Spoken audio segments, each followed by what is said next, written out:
Hi hello ನಮಸ್ತೆ ಸ್ನೇಹಿತರೆ, ನಿಮ್ಮ ಪಿ ಕೆ ಸೀರಿಯಲ್ ಅಪ್ಡೇಟ್ಗೆ ಸ್ವಾಗತ ಸುಸ್ವಾಗತ. ಸ್ನೇಹಿತರೆ, ಭಾಗ್ಯಲಕ್ಷ್ಮಿ ಧಾರಾವಾಹಿಯಲ್ಲಿ ಇಂದಿನ ಸಂಚಿಕೆಯಲ್ಲಿ ಏನೆಲ್ಲ ನಡೆದಿದೆ ಎಂಬುದನ್ನು ತಿಳಿಯೋಕ್ಕೂ ಮುನ್ನ ಇನ್ನೂ ಕೂಡ ನಮ್ಮ ಚಾನಲ್ಗೆ ನೀವು ಸಬ್ಸ್ಕ್ರೈಬ್ ಆಗಿಲ್ಲ ಅಂದರೆ ದಯವಿಟ್ಟು ನಮ್ಮ ಚಾನಲ್ ಸಬ್ಸ್ಕ್ರೈಬ್ ಆಗಿ ಹಾಗೂ ವಿಡಿಯೋನ ತನಕ ನೋಡಿ ಸ್ನೇಹಿತರೆ.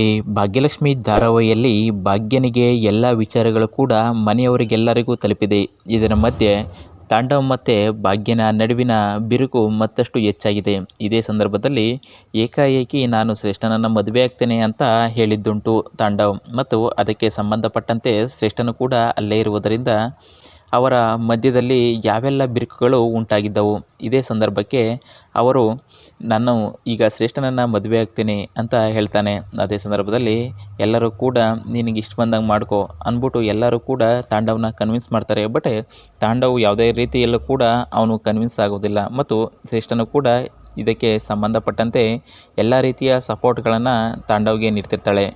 ಈ ವಿಚಾರದಲ್ಲಿ ಈಗಾಗಲೇ ಮುನಿಸಿಕೊಂಡಿರುವ ತಾಂಡವ್, ನೀವು ಯಾರೂ ನನ್ನ ಮನೆಯಲ್ಲಿ ಇರುವುದು ಬೇಡ ಅಂಥೇಳಿ ಈಗಾಗಲೇ ಭಾಗ್ಯನನ್ನ ಮನೆಯಿಂದ ಹೊರಗಡೆ ಕಳಿಸಲು ಸಿದ್ಧನಾಗಿದ್ದಾನೆ.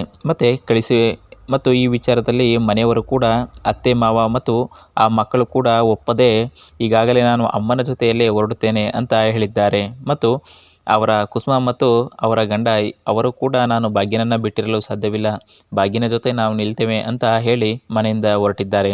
ಇದೇ ಸಂದರ್ಭದಲ್ಲಿ ಅಲ್ಲಿಗೆ ಬಂದಿರುವಂತಹ ಶ್ರೇಷ್ಠ ಹೇಳ್ತಾಳೆ, ಒಂದು ಕಾಲದಲ್ಲಿ ನನ್ನನ್ನು ಮನೆಯಿಂದ ಹೊರಗಾಕಿದ್ರಿ, ಈಗ ನೋಡಿ ಏಕೆ ಕರ್ಮ ಅನ್ನೋದು ಹೇಗೆ ಬಂತು, ಈಗ ನಾನು ಮನೆಯಲ್ಲಿದ್ದೀನಿ, ನಿಮ್ಮನ್ನೆಲ್ಲ ನಾನು ಹೊರಗಡೆ ಹಾಕಿದ್ದೀನಿ ಅಂತ ಹೇಳಿದ್ದಾಳೆ.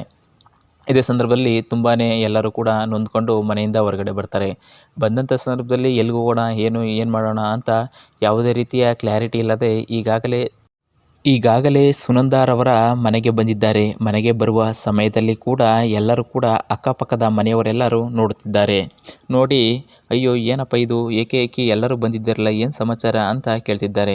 ಮತ್ತು ಇದೇ ವಿಚಾರದಲ್ಲಿ ಏನಿಲ್ಲ ಸುಮ್ಮನೆ ಬಂದು ಅಂತ ಹೇಳ್ತಿರ್ತಾರೆ. ಆದರೂ ಕೂಡ ಅಕ್ಕಪಕ್ಕದವರೆಲ್ಲ ಮಾತಾಡ್ಕೊಳ್ತಿದ್ದಾರೆ, ಇಲ್ಲಿ ಏನೋ ಸಮಸ್ಯೆ ಇದೆ, ಅದರಿಂದನೇ ಕೂಡ ಎಲ್ಲರೂ ಬಂದಿದ್ದಾರೆ ಅಂತ ಹೇಳ್ತಾರೆ. ಅದೇ ಸಂದರ್ಭದಲ್ಲಿ ಈಗಾಗಲೇ ಸುನಂದರವರು ಇಲ್ಲಿ ಯಾವುದೇ ರೀತಿ ಸಮಸ್ಯೆ ಇಲ್ಲ, ನೀವು ಹೊರಡಿ ಅಂತ ಅವರ ಅಕ್ಕಪಕ್ಕದ ಮನೆಯವರ ಮೇಲೆ ಗದರುತ್ತಾಳೆ. ಇದೇ ಸಂದರ್ಭದಲ್ಲಿ ಸೈಡಲ್ಲಿ ನಿಂತು ಎಲ್ಲರೂ ಕೇಳಿಸಿಕೊಳ್ಳುವಾಗ ಸುನಂದರಿಗೆ ಹೇಳ್ತಿರ್ತಾರೆ, ಅಮ್ಮ ನಾವು ಸ್ವಲ್ಪ ದಿನ ಮಾತ್ರ ನಾವು ಇಲ್ಲಿರ್ತೀವಿ ಅಂತ ಹೇಳ್ತಾರೆ. ಅದಕ್ಕೆ ಏಕಪ್ಪ ಏನಾಯಿತು ಅಂತ ಹೇಳಿದಾಗ, ಏನಿಲ್ಲ ಅಮ್ಮ, ಇಲ್ಲಿ ಮದುವೆ ಆಗುವಂಥ ಒಬ್ಬ ಪೂಜಾನೂ ಕೂಡ ಇದ್ದಾಳೆ, ನಮ್ಮಿಂದಾಗಿ ಅವ್ರಿಗೆ ತೊಂದರೆ ಆಗೋದು ಬೇಡ, ನಾವು ಈಗಾಗಲೇ ಬಾಡಿಗೆ ಮನೇಲಿ ಇರ್ತೀವಿ ಅಂತ ಹೇಳ್ತಾರೆ. ಅದಕ್ಕೆ ಯಾಕಮ್ಮ ಈ ಥರ ಎಲ್ಲ ಯಾಕೆ ಮಾತಾಡ್ತಿದ್ದೀಯ ಅಂತಾಗ, ಇಲ್ಲ ಅಮ್ಮ, ನಾವು ಒಂದು ಸರಿಯಾದ ನಿರ್ಧಾರಗಳನ್ನೇ ತಗೋಬೇಕು, ಅದರಿಂದ ಒಂದು 2 ದಿನ ಇಲ್ಲಿರ್ತೀವಿ ಅಂತ ಇರ್ತಾರೆ. ಅದೇ ಸಂದರ್ಭದಲ್ಲಿ ಅಕ್ಕಪಕ್ಕದ ಮನೆಯವರೆಲ್ಲರೂ ಕೂಡ ಬಂದು ನೋಡ್ತಿರ್ತಾರೆ. ಬಂದು ನೋಡ್ತಾ, ಏನು ಭಾಗ್ಯ, ಏನಕ್ಕೆ ಬಂದ್ರಿ ಅಂತ ಹೇಳಿದಾಗ ಅಕ್ಕಪಕ್ಕದವರೆಲ್ಲ ಮಾತಾಡ್ಕೊಳ್ತಿರ್ತಾರೆ. ಈಗಾಗಲೇ ಭಾಗ್ಯ ಗಂಡನ ಬಿಟ್ಟು ಬಂದಿದ್ದಾಳಂತೆ, ಮತ್ತು ಅವಳು ಸ್ಕೂಲ್ಗೆ ಹೋಗ್ತಿದ್ಲು, ಮತ್ತು ಕಾಲೇಜ್ಗೆ ಹೋಗ್ತಿದ್ಲು, ಮತ್ತು ದೊಡ್ಡ ಹೋಟೆಲ್ಲಿ ಚೆಫ್ ಆಗಿದ್ಲು. ಈ ವಿಚಾರದಲ್ಲೇ ಕೂಡ ಅವರೆಲ್ಲರೂ ಕೂಡ ಈ ಥರ ಆಗಿದೆ. ಮತ್ತು ಅವರ ಗಂಡ ತಾಂಡವ್ ಕೂಡ ಯಾವುದೋ ಹುಡುಗಿನ ಕರ್ಕೊಂಡು ಬಂದಿದ್ದಾನಂತೆ, ಬಂದು ಅವಳನ್ನೇ ಮದುವೆ ಆಗ್ತೀನಿ ಅಂತ ಹೇಳ್ತಿದ್ದಾನಂತೆ ಅಂತ ಅಕ್ಕಪಕ್ಕದವರೆಲ್ಲ ಮಾತಾಡ್ಕೊಳ್ತಿರ್ತಾರೆ. ಅದೇ ಸಂದರ್ಭದಲ್ಲಿ ಅಲ್ಲಿಗೆ ಬರುವಂಥ ಸುನಂದ ಮತ್ತು ಕುಸುಮರವರು, ಏನರೇ ನಿಮಗೆ ಬೇರೆ ಕೆಲಸ ಎಲ್ಲ ಮಾಡೋದಕ್ಕೆ ಬೇರೆಯವ್ರ ಮನೆ ವಿಚಾರವನ್ನೇ ಹೆಚ್ಚು ಮಾತಾಡ್ತಿದ್ದಾರಲ್ಲ ಅಂತ ಹೇಳ್ತಿರ್ತಾರೆ. ಅದಕ್ಕೆ ಅಯ್ಯೋ ನಾವೇನು ಹೇಳಿದ್ನು, ಇರುತ್ತಾನೆ ಹೇಳುತ್ತಿರೋದು ಅಂತ ಹೇಳ್ತಾರೆ. ಅಲ್ಲಿಗೆ ಬರುವಂಥ ಎಲ್ಲರೂ ಕೂಡ ಆಗ ಅಯ್ಯೋ ಏನು ಅಲ್ಲಿಗೆ ಅವಮಾನಗಳು ಕೂಡ ಆಗ್ತಿರ್ತವೆ. ಭಾಗ್ಯನೂ ಕೂಡ ಅಯ್ಯೋ ನಿಮ್ಗೇನು ಗೊತ್ತು ಅಂತ ಈ ಥರ ಎಲ್ಲ ಮಾತಾಡ್ತಿದ್ದೀರಾ ಅಂದ್ಬಿಟ್ಟು ತುಂಬ ಗದರ್ತಾಳೆ. ನನ್ನ ಜಾಗದಲ್ಲಿ ನೀವು ಕೂಡ ನಿಂತ್ಕೊಂಡು ಯೋಚನೆ ಮಾಡಿ ಅಂತ ಹೇಳ್ತಿರ್ತಾಳೆ. ಅದಕ್ಕೆ ಸುನಂದ ಇದನ್ನೆಲ್ಲ ಕೇಳಿ ತುಂಬ ಗಾಬರಿಯಾಗಿ ಅಳ್ತಿರ್ತಾಳೆ. ಅದಕ್ಕೆ ಈಗಾಗಲೇ ಭಾಗ್ಯ ಹೇಳ್ತಾಳೆ, ಅಮ್ಮ ನೀನು ಯಾವುದಕ್ಕೂ ತಲೆ ಕೆಡಿಸ್ಕೋಬೇಡ, ನಾನಿದ್ದೀನಿ, ನಾನು ಎಲ್ಲ ರೀತಿಯ ಸವಾಲುಗಳನ್ನು ಮೆಟ್ಟಿಳ್ತೇನೆ, ಮತ್ತು ಮುಂದಿನ ದಿನಗಳಲ್ಲಿ ಕೂಡ ಅವರು ನನ್ನ ಜೊತೆಯಲ್ಲೇ ಬಂದು ನನ್ನನ್ನೇ ಬೇಡಿ ಕಾಡಿ ಮತ್ತು ನಮ್ಮನ್ನೇ ಇಲ್ಲಿಂದನೇ ಕರ್ಕೊಂಡು ಹೋಗಬೇಕು, ಆ ಥರ ಎಲ್ಲ ಮಾಡ್ತೀನಿ ಅಂತ ಹೇಳ್ತಾರೆ. ಈ ಮಾತುಗಳನ್ನು ಕೇಳಿ ಕುಸುಮಾರಿಗೆ ತುಂಬ ಖುಷಿಯಾಗುತ್ತೆ. ನನ್ನ ಸೊಸೆ ತುಂಬ ಜಾಣಿಯಾಗಿದ್ದಾಳೆ, ಮತ್ತು ಓದುವ ವಿಚಾರದಲ್ಲೂ ಕೂಡ ಅವಳು ಇದೇ ಥರ ಸವಾಲುಗಳನ್ನು ಎದುರಿಸಲು, ಮತ್ತು ದೊಡ್ಡ ಹೋಟೆಲಲ್ಲಿ ಕೂಡ ಚೆಫ್ ಆಗಿದ್ದರು, ಮುಂದಿನ ದಿನಗಳಲ್ಲಿ ನಮ್ಮ ಎಲ್ಲ ಸಂಬಂಧಗಳು ಸರಿ ಹೋಗುತ್ತವೆ ಎಂಬ ನಂಬಿಕೆ ನನಗಿದೆ ಅಂದ್ಬಿಟ್ಟು ಅವರಿಗೆ ಧೈರ್ಯವನ್ನು ತುಂಬುತ್ತಾರೆ.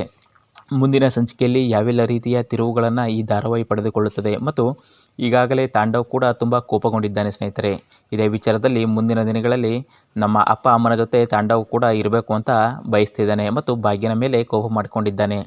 ಮುಂದಿನ ಕುತೂಹಲಕಾರಿ ಸಂಚಿಕೆಗಾಗಿ ನಮ್ಮ ಚಾನಲ್ಗೆ ಸಬ್ಸ್ಕ್ರೈಬ್ ಮಾಡಿ ಸ್ನೇಹಿತರೆ, ಹಾಗೂ ಇಲ್ಲಿ ತನಕ ವಿಡಿಯೋ ನೋಡಿದ್ದಕ್ಕೆ ಧನ್ಯವಾದಗಳು.